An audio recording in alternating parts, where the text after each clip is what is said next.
A gente, né, novamente, boa noite a todos, né? Disciplina Modelagem de Dados, né? Faculdade Pitágoras, o curso de Sistema de Informação, primeiro semestre. Então, a gente vai dar continuidade ao nosso material falando sobre o sistema de gerenciamento de banco de dados. Na verdade, é um assunto mais específico hoje, que a gente vai comentar sobre modelagem de dados, usando a entidade de relacionamento, usando a UML. Tá? Fazendo aqui um chazinho, que a garganta estava bloqueada, mas enfim. Tá? Beleza, pessoal. Então é o seguinte, só recapitulando o que a gente estava falando antes, né? Vamos recapitular aqui sobre o que a gente queria fazer sobre nosso nome, né? Sobre nossa tabela, na verdade, né? Que são nossa classe, né? A classe em geral, quando a gente fala sobre orientado ao objeto, vocês vão ter essa disciplina ainda, tá? Mas é importante a gente saber ter um conceito dela em relação à modelagem de dados, pois você precisa saber quem são os atributos e os métodos, né, para a gente poder criar, né, uma classe, ter uma classe. Tá? Enfim, vamos recapitular aqui, para a gente poder desenvolver um software, né, a gente requer o quê? O conhecimento, né, de diversas áreas. E uma das mais que cresce na área de TI, né, é o desenvolvimento orientado a objetos, que tem como base o quê? A reutilização, tá? Que tem como base a reutilização de componentes, entre outros softwares. Pessoal, é o seguinte, a reutilização é uma palavra assim, muito importante, né, no desenvolvimento de sistemas. Poder reaproveitar códigos, poder reaproveitar classes, e partes inteiras de um sistema em outro é o quê? É uma redução de custo. Então, para isso realmente acontecer, pessoal, é preciso planejamento, tá? É preciso uma padronização dos processos de desenvolvimento, tá? Na verdade, desenvolvimento de um software, tá? Então, assim, nesta sessão, nós vamos aprender sobre uma ferramenta de padronização, né? Essa ferramenta de padronização é chamada de UML, tá? Amplamente utilizada onde? Né? É utilizada por analista de sistemas, né? E que pode ser usada no processo de modelagem de banco de dados. Tá? Então, a gente vai retornar, tá? Vamos retomar a nossa situação problema. Né? Você está num processo de modelagem de um banco de dados, né? Para um salão de beleza, da dona Áurea, né? Que você deseja, né, informatizar esse serviço. Então, as seguintes tabelas, né, já foram encontradas. Tá? Cliente, né, a gente criou a tabela cliente, nós criamos a tabela serviços, criamos a tabela funcionários, tabela agenda, atendimento, fornecedores e produtos. Enfim. Então, para poder dar conta dessas tarefas, você acabou contratando o quê? 2 estagiários, né?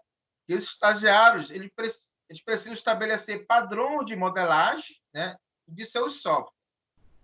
Será que poderá utilizar um padrão ML, né, para o modelo lógico de um banco de dados no salão? Né? Uma boa pergunta. Qual tabela que poderá receber o relacionamento generalizado e especialização? O que é isso? Né? Vou explicar para vocês direitinho, né, lá na frente. Então, como saber, né, quais tabelas serão acrescentadas no modelo lógico? Tá? Então, pessoal, você precisa criar, tá, um diagrama. Esse diagrama de entidade e relacionamentos, né, que a gente sabe que é o DER, é DER, né, utilizando o quê? Uma notação chamada UML. Tá? Então, assim, atualmente, a maioria, né, das linguagens de programação orientada a objetos, entre elas, né, podemos citar Java, C Sharp, que apesar de serem diferentes, tá, compartilham dos mesmos conceitos e paradigmas.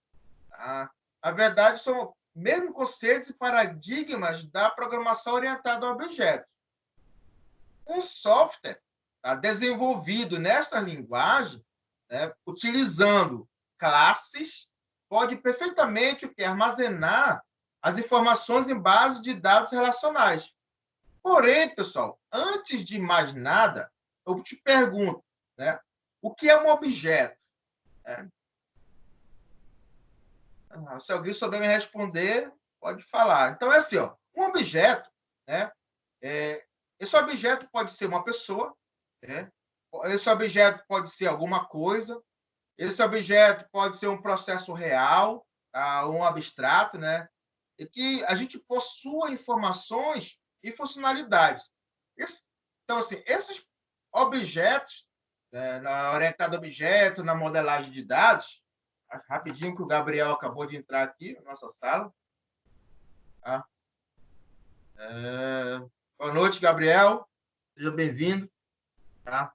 Então é o seguinte, existe um objeto, pessoal, pode ser uma pessoa, tá? Pode ser alguma coisa, pode ser um processo real, pode ser um processo abstrato, né? Que possui que, informações e funcionalidades. A gente pode representar como entidades físicas, a gente pode representar como entidade conceitual, a gente pode representar como entidade de software. Por exemplo, a gente estava falando sobre modelagem de dados, quando fala em entidade física, né, pode ser um cliente, uma bicicleta, né, um imóvel, uma entidade conceitual, um diagrama, né, entidade de relacionamentos, né, de um sistema, que a gente viu em Axis, isso, quando a gente estava fazendo o relacionamento, né, a cardinalidade. Tá? A entidade de software, né, por exemplo, a entidade de software é um botão, né, um botão de confirmação de um software. Enfim, então, assim, a gente pode agrupar essas informações, tá? A gente pode agrupar essas informações comuns de um objeto, surgindo então que a classe, né? Essa classe pode ser classificada como uma entidade teórica, tá? Essa entidade teórica pode ser usada para quê? Modelar o quê? Um objeto. Então, a classe deve ser exclusivamente, pessoal, criada para quê? Para guardar informação de um determinado objeto. E a gente sabe que essa informação é guardada onde? É guardada na memória RAM do computador. Tá? Por exemplo, se você procurar uma classe, está falando de quê, Cláudio? Vamos falar da classe de carro, né? Eu tenho um carro, tá? Esse carro ele tem ano, modelo e placa, entendeu? E esse carro, além de ter ano, modelo e placa, ele pode andar, ele pode. Então, eu posso dizer que carro, dentro de uma classe chamada carro, carro é o nome, né? Um modelo, né? O ano, a placa são os atributos, né? E o andar e frear pode ser o quê? O que vocês podem me dizer? Pode ser o métodos, né? Mas, Cláudio, eu estou viajando porque eu não tive a disciplina orientada a objeto. Calma. Dentro da modelagem de dados, você precisa ter esse conceito para poder diferenciar quando você estiver criando suas tabelas de entidade. Entendeu? Quando você começar a criar as suas entidades de relacionamento. Então, é assim, essas classes, elas são divididas, né, em três partes, como eu disse para vocês. O nome, né, os atributos e os seus métodos. Então, assim, o nome, pessoal, por exemplo, carro, deve ser referente ao quê? A classe que representa. Claro, né? Isto é, quando a gente lê o nome da classe, já devemos o quê? Identificar o que ela vai armazenar. Então, os atributos são as características de um objeto. Os métodos, a gente pode ver que são os componentes que o objeto poderá assumir. Então, assim, fazendo uma analogia, né, a linguagem de programação, C++, os métodos, né, são o quê? São as funções criadas para a gente poder realizar alguma tarefa referente aos seus atributos ou ao objeto. Tá? Fique bem claro isso. Então, tem um autor que ele fala, né, o Mizrahi, né? Mizrahi, eu estava lendo o livro dele, né, sobre modelagem de dados. Ele fala o quê? Na verdade, é orientado a objeto com modelagem de dados. Ele fala, vou citar aqui, que uma classe, né, pode ser conceituada como um tipo de dado. Tá? assim como os tipos pré-definidos que existem compiladores, né, de diversas linguagens de programação ou do próprio sistema de gerenciamento de banco de dados, né, o SGBD.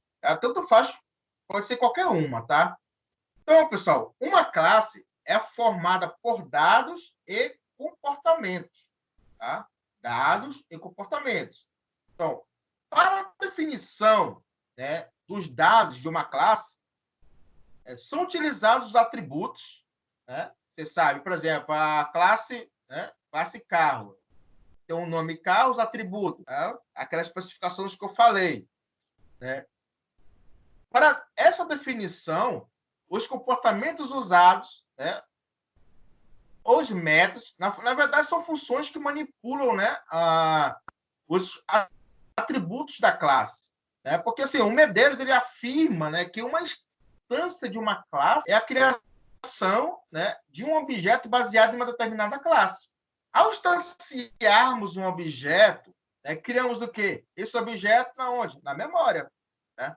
Então, assim, você deve, né, sei lá, o Gabriel, aí, o Guilherme, o Matheus, o Raí, pode estar se perguntando, mas o que isso tem a ver, né, com modelagem de dados? Né? Então, pessoal, a resposta aqui é o seguinte: os objetos, né, serão persistidos em algum banco de dados, tá? E por isso também precisam ser modelados de acordo com tais regras que estamos o quê? Aprendendo, né? Então, assim, para poder auxiliar nesse processo de modelagem de dados, né, existe o quê? A linguagem de modelagem unificada, a UML. Ela é muito utilizada, tá? Na verdade, essa ferramenta, pessoal, ela que auxilia, né, na modelagem de sistemas, né, orientado a objetos. Então, a finalidade da UML é o que? É proporcionar, né, a padronização dos projetos, a padronização nos projetos de sistemas, né, fazendo o quê? Ele abrange, né? Ele vai abrangindo aspectos conceituais, né? Como regras de negócios, né? Artefatos de concretos, né? Como as classes. Na verdade, são escritas em linguagem de programação, esquema de banco de dados, que mais? Componente de softwares reutilizados, né? Quem diz isso, pessoal, não sou eu, não. É Medeiros, tá? Lá no material de vocês podem verificar isso, que Medeiros fala isso. A linguagem, no livro dele atualizado na biblioteca, até na biblioteca virtual também tem ele. Ele fala isso, ele cita isso até na atualização do livro dele. Então, assim, ó, essa linguagem UML, tá? Ela é essa linguagem unificada, o que acontece? Ela é composta, né, por diagramas. Tá? O que são esses diagramas? São os diagramas de classe, diagrama de objetos, diagrama de caso de uso, diagrama de sequência, diagrama de atividades, diagrama de estados, diagrama de componentes. Então, você precisa entender o conceito sobre esses diagramas. Tá? Por exemplo, quando a linguagem UML, quando ela fala em diagrama de classes, né, que é o mais usado na linguagem UML, porque ele apresenta, né, ele pode representar um conjunto de classes e seus relacionamentos.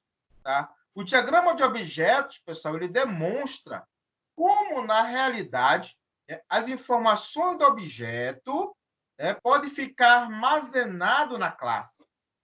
Tá? É muito importante você saber disso. Tá? Por exemplo, quando a gente fala de diagrama de uso, né? Diagrama de caso de uso, modelagem de dados, na verdade, é um diagrama, é um complemento do diagrama de classe, né? Que é utilizado principalmente na fase de especificação dos requisitos do que? De um sistema. Tá? Ele demonstra o quê? Os usuários, né? Ele demonstra as funcionalidades do que? Do software. Tá? Enquanto que o diagrama de sequência ele demonstra uma visão, né, ou uma perspectiva, tá, ele, na verdade, é norteada por tempo, né? Norteada por colaboração entre os objetos, tá? Principalmente com a ordem temporal em que as mensagens são trocadas, entendeu? Então, assim, diagrama de atividade determina o fluxo, né, de tarefas que podem ser executadas, né, pelo software, né, ou por um ator qualquer. Tá?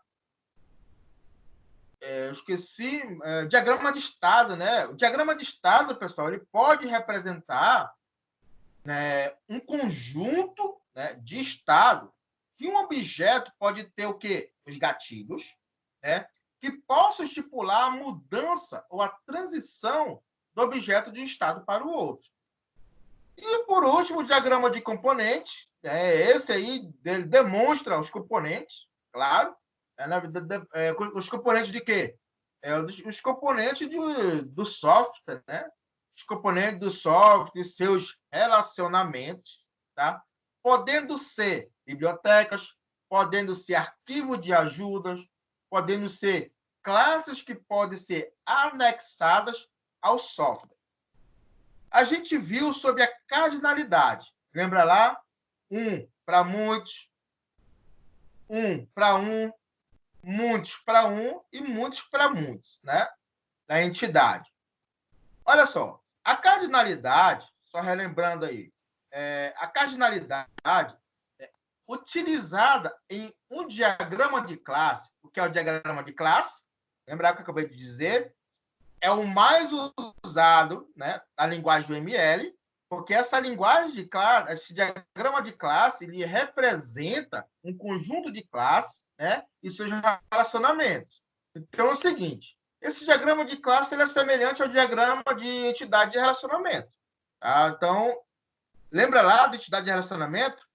É a mesma coisa que eu estou falando sobre o diagrama de classe, eles são semelhantes.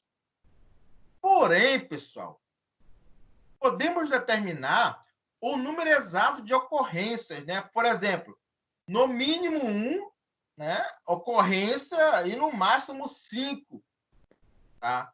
Na verdade, assim, no diagrama de entidade relacional, usamos a letra N, né? A letra N ele representa o quê? Muitos, né? Já no diagrama de classes, na UML, é utilizado o sinal de asterístico, né? Aquele asterísticozinho, ele é representado como muitos. Tá? Vocês podem pegar o material de vocês e visualizar dessa forma. Então é o seguinte: observe que a classe Estado, né, eu tenho uma classe chamada Estado, certo? Então, nessa classe Estado possui dois atributos do tipo string. Tá? Ele possui dois atributos do tipo string e um método. Beleza? Já a classe cidade, imagina uma classe cidade, uma tabela, tá? Quando a gente fala lá em relacionamento, tá? Em Axis, tá? Em modelagem de dados.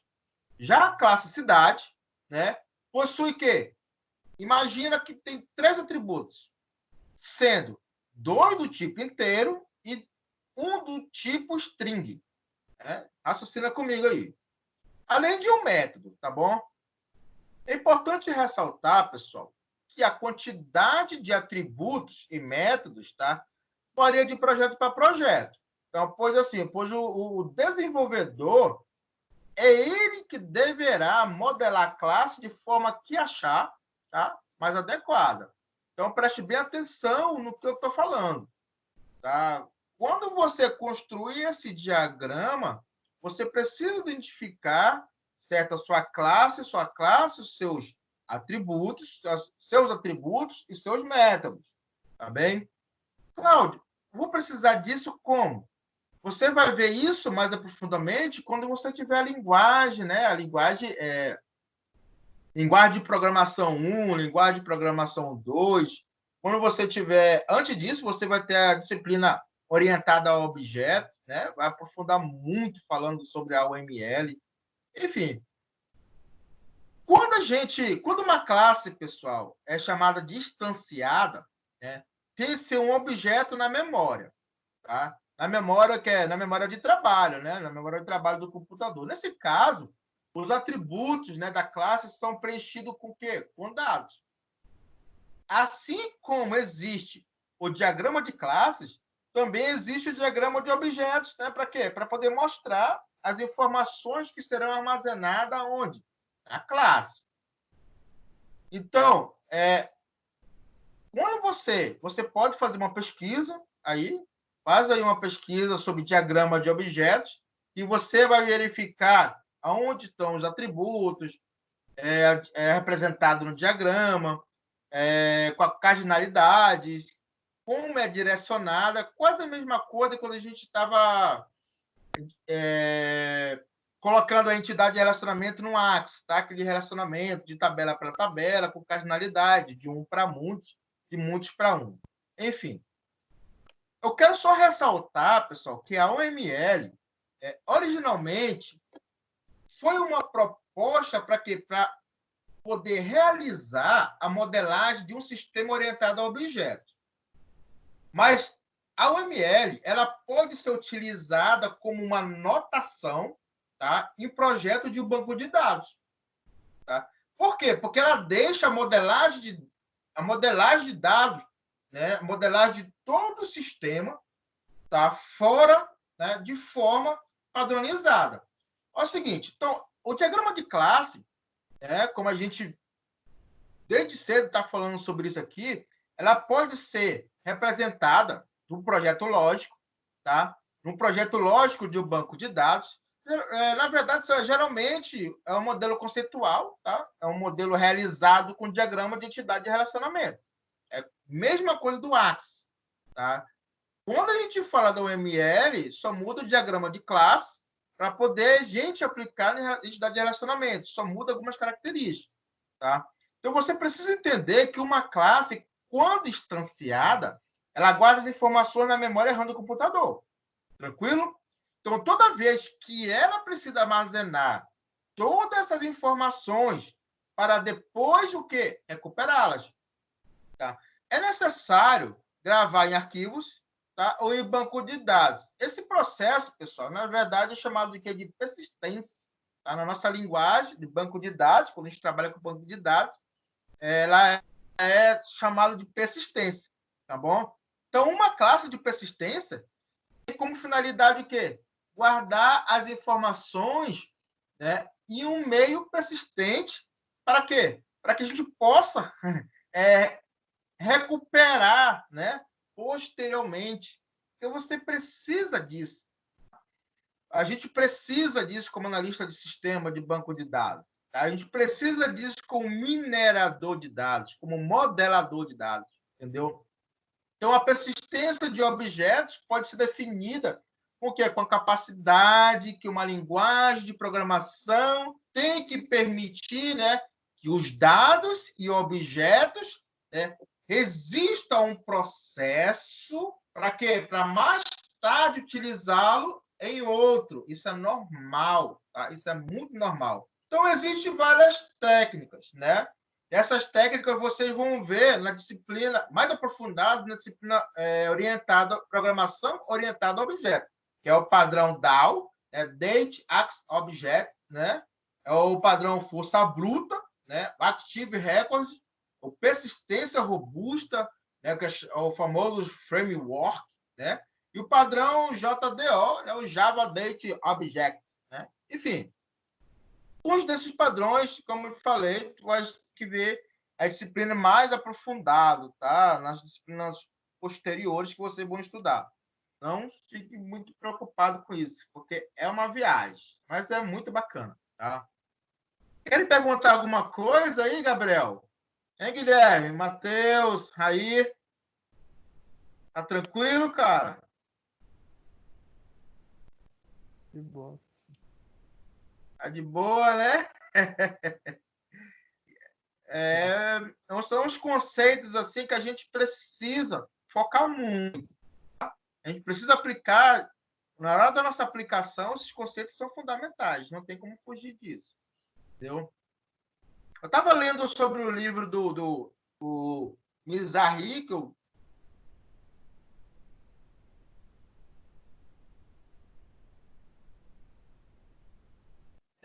A gente pode relacionar classes com outras classes, né? Através de quê? De hierarquias, tá? Por exemplo, assim, uma subclasse ela pode herdar as características de uma classe, tá? Nesse caso, na verdade, seria a classe mãe e subclasse, tá? O que acontece? Assim, nessa estrutura de herança, tá? É uma estrutura de herança, não deixa de ser, né?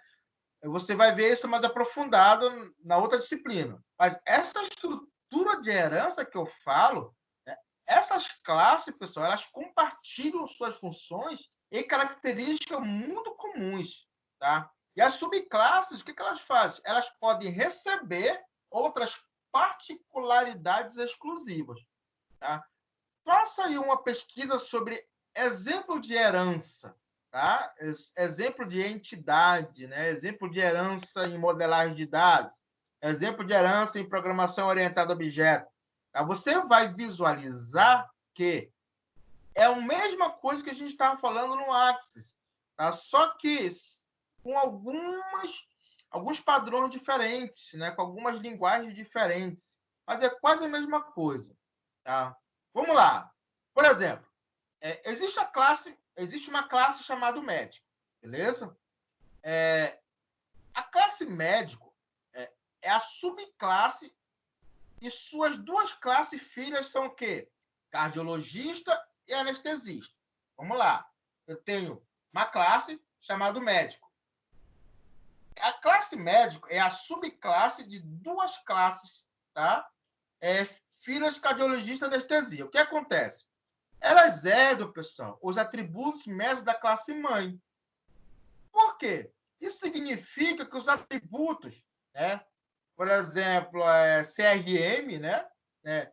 Nome, CPF, data de nascimento, elas não precisam ser escritas na classe filhas.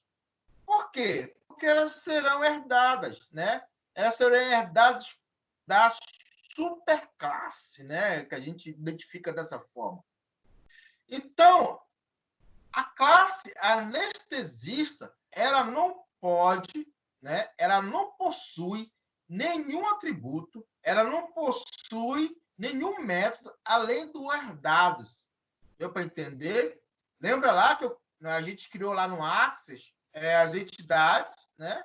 Criamos lá as tabelas e de alguma forma eu tive que criar a tabela para eu poder dar um relacionamento dentro de uma tabela vazia. Só que essa tabela vazia, que tinha um nome, né, ela não tinha atributos nem métodos, porque ela ia ser criada para poder herdar de alguém. É disso que eu estou falando, tá? Enfim, a gente pode, né, saber mais sobre modelagem de dados, né, utilizando a UML, tá bom? Então, eu li alguns artigos, né, alguns artigos que apresentam uma modelagem de uma aplicação web, tá? Esses artigos estavam demonstrando como as classes persistentes elas são definidas na UML, tá? Então, como elas são definidas na UML, elas podem ser traduzidas no modelo relacional de um banco de dados. É por isso que elas se encontram, entendeu? Então, quando a gente estabelece uma herança, né, entre classes, é um recurso da orientação a objetos. Tá? Então, já que é um recurso da orientação a objetos, que pode ser o quê? Empregado na modelagem de dados, a modelagem de dados relacionais, tá bom? A fim de quê? A fim de permitir uma melhor suporte a relacionamentos entre estrutura de classe. Relacionamento de quê? Mãe e filha. Tá? É o mais básico que existe para a gente poder visualizar. Então, existe uma herança. Tá? E essa herança tem o quê? Como principal fundamento a possibilidade de criar o quê? Subclasses que possam herdar características de quem? Da classe mãe. Tá? Vocês estão conseguindo compreender essa analogia aí? Mas vamos lá. Então, para eu não perder aqui meu raciocínio, esta mesma analogia, tá, é aplicada aos modelos de entidade e relacionamento. Né? E este processo equivale o que? Entidade. Um quando eu falo entidade, pessoal, estou falando o quê? Daquelas tabelas. Aquelas tabelas que nós criamos lá em sistemas de gerenciamento de banco de dados, Anuax, tá? Então, o que acontece? Elas são agrupadas em uma única entidade genérica, né, que a gente dá o nome de generalização. Tá? Não esqueçam disso. Quando a gente fala em especialização,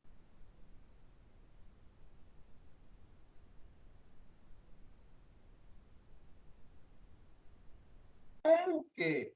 Como atributos que irão acrescentar detalhes à entidade geral. Taxa, né, o livro dele, ele diz que ele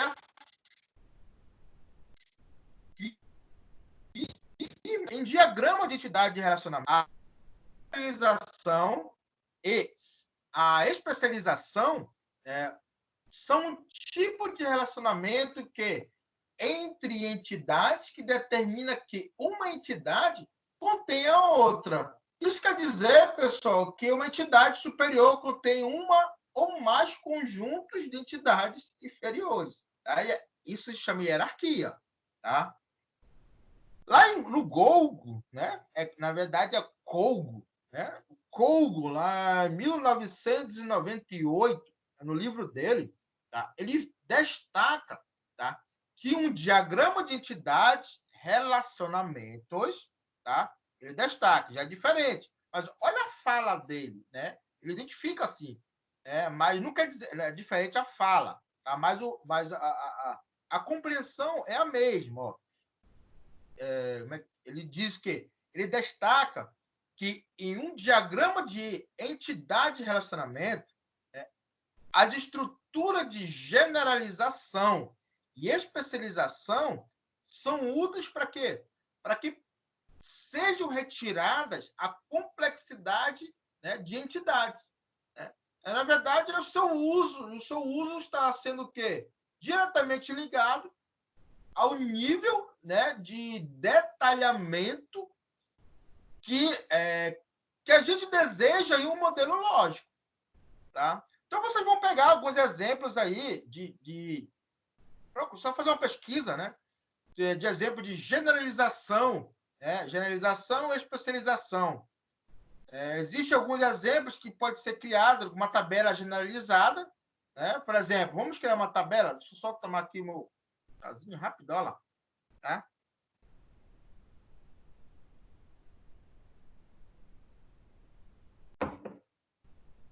Valeu. Bora lá. Da viagem. Então é assim. Quando você cria uma tabela generalizada, né? Você vai criar uma. Oi, Isa, tudo bom? Boa noite. Disciplina modelagem de dados para a turma de sistema de informação, tá? Não é o curso de direito, mas pode participar. Valeu. Bora lá. Meu raciocínio novamente. Quando a gente cria uma tabela generalizada, vamos criar essa tabela é chamada funcionário, beleza? E também essas tabelas especializadas, existem tabelas especializadas chamadas professor e secretária, tá? Então, nesse cenário, as entidades professor e secretária, elas possuem que atributos da entidade funcionário, tá?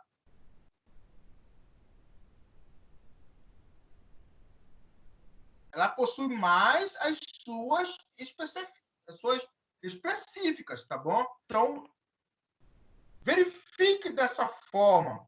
Funcionário, eu sou ligado a professor e uma secretária, tá? Então, essa estrutura de generalização, o que acontece? Estrutura de generalização, especialização, ela é representada, pessoal, por um triângulo que une o que? As entidades, tá? Na verdade, a gente trabalha muito isso em Power BI, né? Power BI, né? Como para a gente poder fazer as entidades de relacionamento. Tá? Quando devemos usar essa estrutura de generalização, especialização, né, em um diagrama de entidade de relacionamento? É como eu acabei de dizer. Né? Quando existem atributos, tá? Na verdade, esses atributos são chamados de campos das tabelas. Tá? Quando existe atributo específico, para quê? Para determinar, né, entidade. Tá bom? Então, uma estrutura de generalização e especialização, pessoal, pode ser classificada como parcial ou total. Tá? Então, existe muitas figuras aí, existe muito exemplo dando esses exemplos de entidade, né? Que é observar como um pé, um lado de um triângulo. Tá? Na verdade, são exemplos de generalização e especialização. É parcial, entendeu? A gente pode, tá? A gente pode ter uma generalização e especialização bem total, né? Quando que? Quando a cada ocorrência da entidade generalizada houver obrigatoriamente uma entidade especializada. A gente pode observar, quando você fizer uma pesquisa, né, sobre exemplo de generalização e especialização total, não estou falando mais da parcial, você pode observar, né, que existe um T que indica o quê? Uma totalidade, né? E uma seta dupla, né? Na verdade, é uma seta dupla apontando para que uma entidade generalizada. Então, existem exemplos que está indicando que necessariamente o funcionário será ou professor ou secretária. Na verdade, isso é uma disjunção, né? Ou é uma disjunção, é uma disjunção. Né? Enfim, existem alguns exemplos, tá, pessoal? Uns exemplos práticos, tá? Da utilização da UML em um diagrama de entidade de relacionamento. Por exemplo, um exemplo prático da utilização da UML em um diagrama de relacionamento é a aplicação de generalização e especialização, que eu acabei de dizer, que nada mais é do que usar o conceito de herança no modelo, entendeu? Digamos que para uma determinada universidade, né, precisamos guardar as informações da disciplina do professor Cláudio, né, e essa disciplina que um determinado aluno cursa, tá? Olha lá, modelagem de dados. Então, assim, quais informações, né, das tabelas deveriam ser armazenadas? Né? Por exemplo, na tabela funcionário, tem nome, né? Tem endereço, CPF, RG, data de nascimento, data de admissão, data de demissão, salário, nome da mãe, nome do pai, por aí vai. Beleza. Na tabela professor, o que pode ter?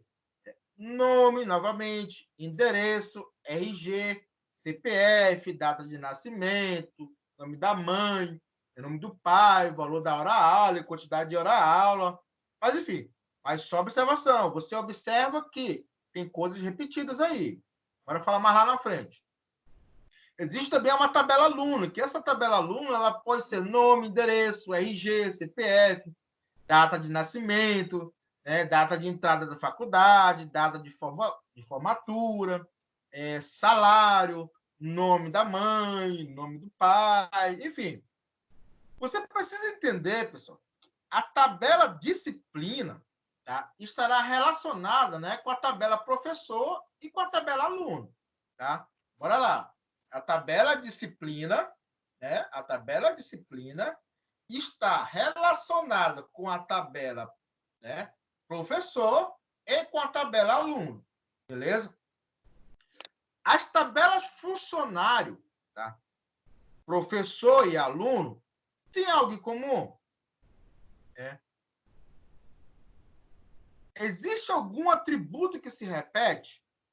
É. Se você escutou com atenção, você vai perceber que existem repetições, né, de alguns atributos, né? Como o quê? Que eu acabei de dizer. Nome, endereço, RG, CPF, data de nascimento, nome da mãe e nome do pai. Né? Então, o que fazer, né, para evitar essa repetição? Né? Modelagem de dados, tá bom? A gente pode criar uma entidade chamada pessoa. Olha lá, deixa essa entidade lá chamada pessoa, tá?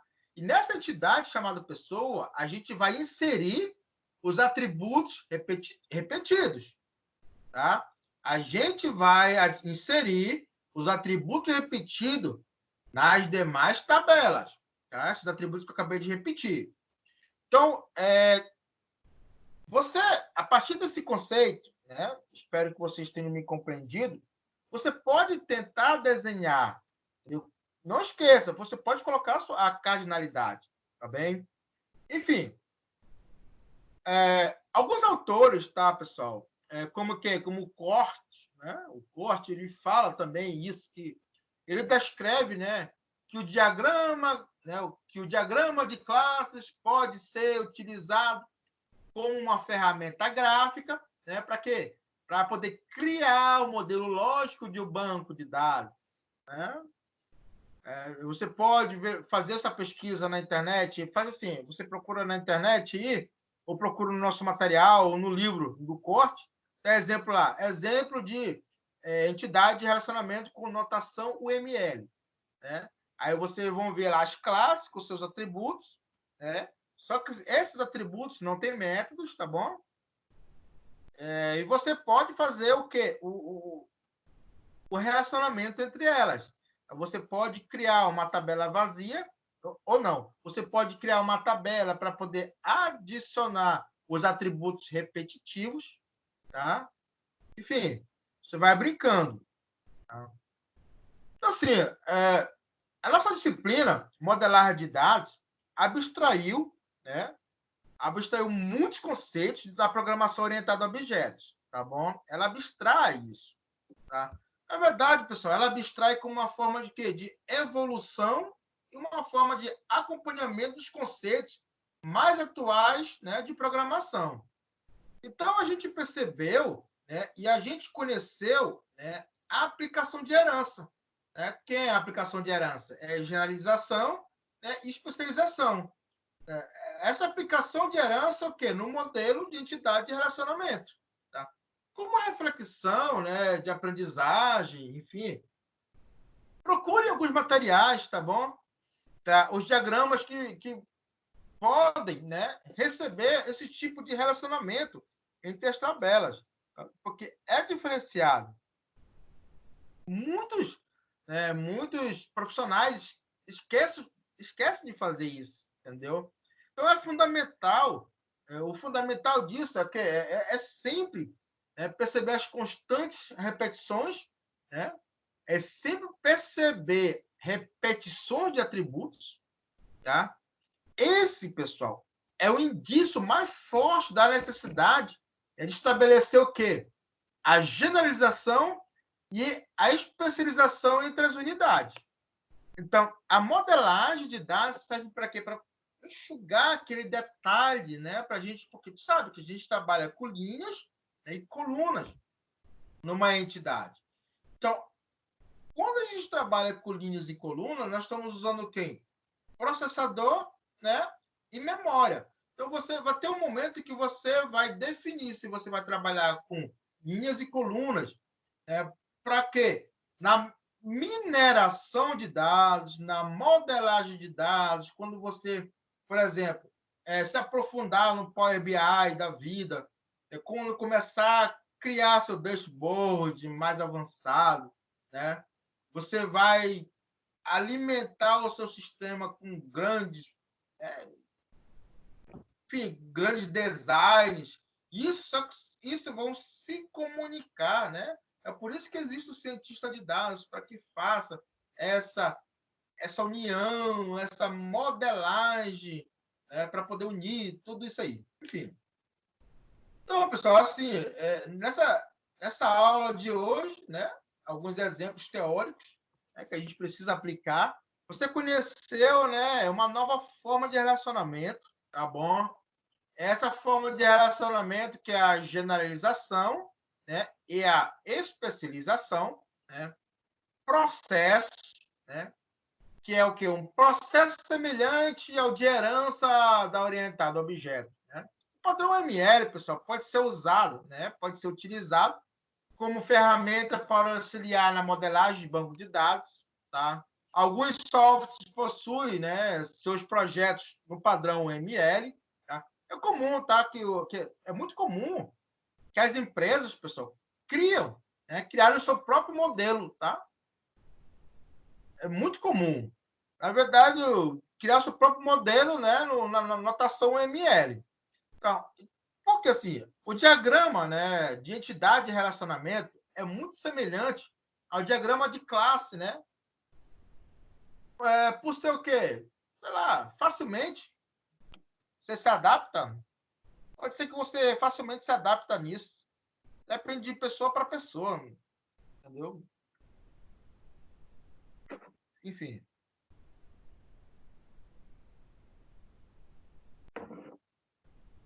Então, para a gente poder iniciar uma solução da nossa situação, problema que a gente tem, primeiramente, a seguinte situação, né? Por exemplo, será que podemos utilizar o padrão ML para o modelo de banco de dados no salão lá de beleza? Né? Com certeza podemos usar, né, pessoal? Com certeza. Como sua empresa é nova, né?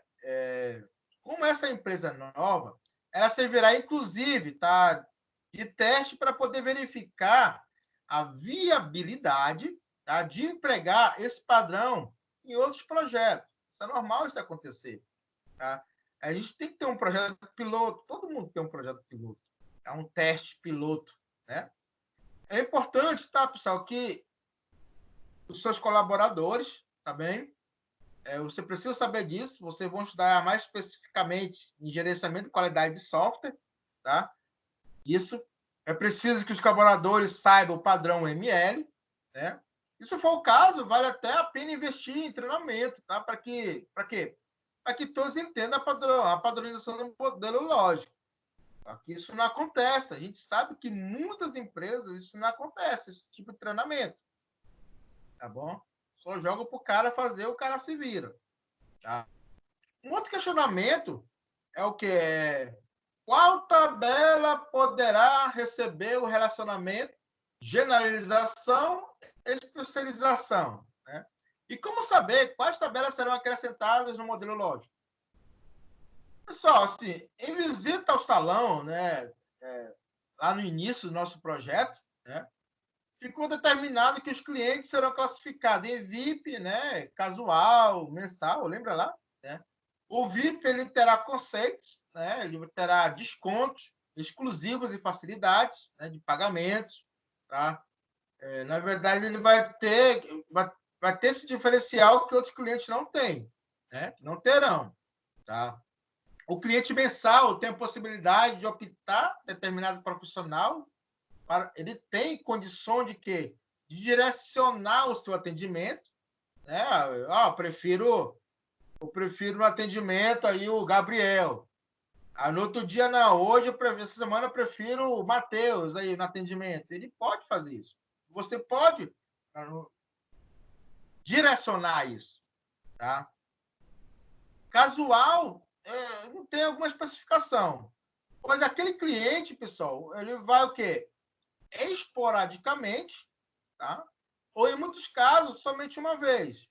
Tá? Tem clientes que vai várias vezes, ele tem uma pessoa só, né? Ou um cliente vai apenas uma vez, né? Várias vezes, enfim, direciona. Então, pessoal, assim, agora é com vocês, tá? Crie, né, uma entidade de relacionamento usando uma anotação UML, tá? Pesquise uma ferramenta online. Tá? Eu dei 2 ferramentas para vocês, aula passada. Né? Só que eu indico uma. Tá? Aquelas 2, eu digo que é a né? Asta. Ferramenta Asta. Você pode usar ela como case. Tá? Só que por quê? Porque ela suporta, né? Ela suporta o ML. Tá? Então, se você usar a ferramenta Asta, né, como case, pode ficar à vontade. Crie, né, a estrutura de generalização e especialização, utilizando o quê? As tabelas, para treinar, tá? Cliente, né? Essa tabela cliente será a tabela mãe, tá bom? Aí você cria cliente e VIP, tá? Casual e mensal, tá? Não, parei. Você cria cliente, cliente será a tabela mãe, e você pode criar a VIP, tá? Casual e mensal serão que as tabelas filhas, beleza? A hierarquia, né? Da UML. Então, observe que cliente e funcionário possuem campos semelhantes. Cliente e funcionário vai possuir campos semelhantes. Tá? Aprimore mais ainda, tá, pessoal, o seu modelo. Tá? Verifica lá a possibilidade de você criar mais de uma estrutura de herança. Tá? Sei lá, se caso você for apresentar para alguém, importante você criar o quê? Um slide, né, de apresentação para o seu cliente. Enfim, vocês podem verificar que quando a gente começou a nossa disciplina, modelagem de dados, estava falando aquela coisa básica, né? De axis, entidade de relacionamento, para saber o que isso significa, tudo aquele ponto, blá, blá, blá. Só que você verificou que agora a gente vai começar a usar uma ferramenta chamada UML, né? A estrutura, uma notação UML, na verdade. Que essa notação UML vai servir como base para quando você for estudar mais aprofundadamente o banco de dados. Entendeu? Porque ela fica próximo de uma linguagem de entidade de relacionamento mais próxima, né? De todos que a gente consegue trabalhar. Então, você faz aí, tá? Faz esse trabalho, elabore, você cria, só com você, estude, tá? Que futuramente você pode passar também para o seu Axis, pode fazer isso no Axis, não tem problema nenhum, mas você pode baixar a ferramenta CADE chamada Asta, tá? Porque ela trabalha com notação UML, ela suporta isso. É importante você, lembra lá que eu sempre falo, é importante você conhecer várias ferramentas, tá? Enfim, eu acredito que é só isso hoje, tá? E alguma pergunta que vocês têm que fazer? O Gabriel, Guilherme, Matheus, Raí. Pessoas.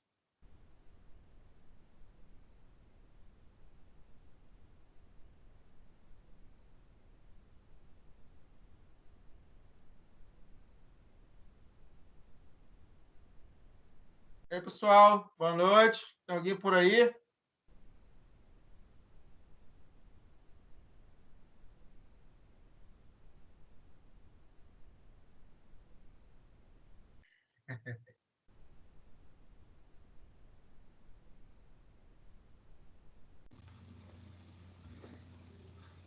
Tô por aqui, tô vendo a aula aí. Tá, então por hoje é só tente criar, tá? Essa anotação aí, tente criar uma entidade de relacionamento, né? Usando uma anotação ML. Procura essa ferramenta Case, né? Eu indiquei a Star, tá? Você pode baixar ela no seu computador. E quem não tiver computador, a gente vai trabalhar essa no laboratório quando a gente voltar à nossa sala de aula, beleza? Então, até a próxima terça-feira. Não esqueçam de fazer o AVA de vocês após a aula no AVA, tá? Para dar continuidade. Tá? E na próxima terça-feira, não esqueçam de assistir a pré-aula, tá bom? Uma boa noite a todos. Até a próxima terça-feira. Beleza, boa noite. Noite. Obrigado.